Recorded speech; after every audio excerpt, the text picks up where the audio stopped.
سیاست کا قرآن سے ثبوت، احادیث سے ثبوت، اجماع سے ثبوت اور عقلی دلائل۔ تو قرآن سے ثبوت کے حوالے سے امام الہند حضرت شاہ ولی اللہ محدث دہلوی رحمۃ اللہ علیہ کی کتاب الفوز الکبیر، اسی کے حوالے سے میں کچھ آپ سے عرض کرنا چاہوں گا۔ حضرت شاہ ولی اللہ رحمۃ اللہ علیہ اس کی جو کتاب ہے الفوز الکبیر میں پہلا باب فی بیان العلوم الخمسہ، اسی کے اندر اسی نے 5 علوم بیان کیے ہیں۔ پہلا جو ہے علم الاحکام، اسی کے اندر احکامات ہے کہ یہ چیز فرض ہے، یہ واجب ہے، یہ حرام ہے، یہ مستحب ہے، یہ مندوب ہے، اسی کا تذکرہ ہے۔ تو اسی میں سے معاملات ہے، تدبیر منزل وغیرہ۔ دوم ہے علم الجدل، یعنی علم البحث، علم المناظرہ، ایک دوسرے کے ساتھ دلائل کی دلائل کے ذریعے سے ایک دوسرے اپنی موقف کو ثابت کرنا۔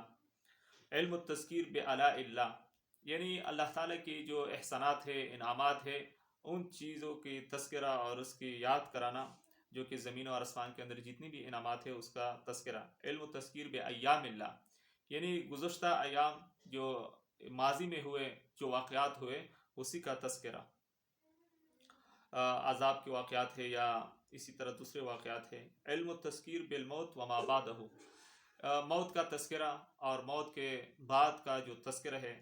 تو قرآن پاک کے اندر ان 5 علوم کا ذکر ہے۔ تو اسی کے اندر جو پہلا ہے علم الاحکام، تو علم الاحکام کے اندر وہی الواجب والمندوب والمباح والمکروہ والحرام، یہ ہے سواء کانت من قسم العبادات، تو یہ عبادات میں سے واجب ہو، فرض ہو، اور من قسم المعاملات، یا خرید و فروخت ہو، لین دین ہو، اسی کے قسم میں سے ہو، اور من تدبیر المنزل، یا گھر کے اندر جو اندرونی زندگی ہے اسی کے متعلق جو احکامات ہے، یہ بھی قرآن پاک کے اندر موجود ہے۔ آگے جو مقصود ہے من سیاست المدنیت، یعنی سیاست مدنی، اسی کا تذکرہ بھی قرآن پاک کے اندر ہے حضرت شاہ ولی اللہ رحمۃ اللہ علیہ کے نزدیک۔ اب سیاست مدنی ہے کیا چیز؟ تو علم شاہ ولی اللہ رحمۃ اللہ علیہ خود اس کی تعریف کرتے ہیں، حکمت باحثۃ عن کیفیت حفظ الربط الواقع بین اہل المدینہ۔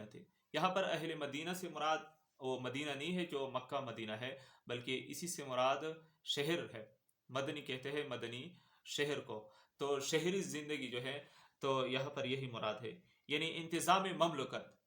تو انتظام مملکت میں کہ ایک شہر یا ایک ملک کے لوگوں کے درمیان جو ربط ہے، تعلق ہے، اور اس کے اندر جو انتظامی احکامات ہے، اسی کا نام جو ہے سیاست ہے۔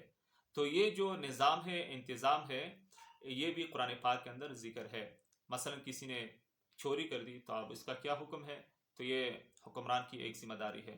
کسی نے زنا کر دی، کسی نے کوئی تہمت لگا دی، مختلف کی چیزیں جو ہے احکامات، یہ قرآن پاک کے اندر ہے۔ حضرت شاہ ولی اللہ رحمۃ اللہ علیہ نے اسی کی طرف اشارہ فرمایا ہے۔ تو او من سیاست المدنیہ و تفصیل هذا العلم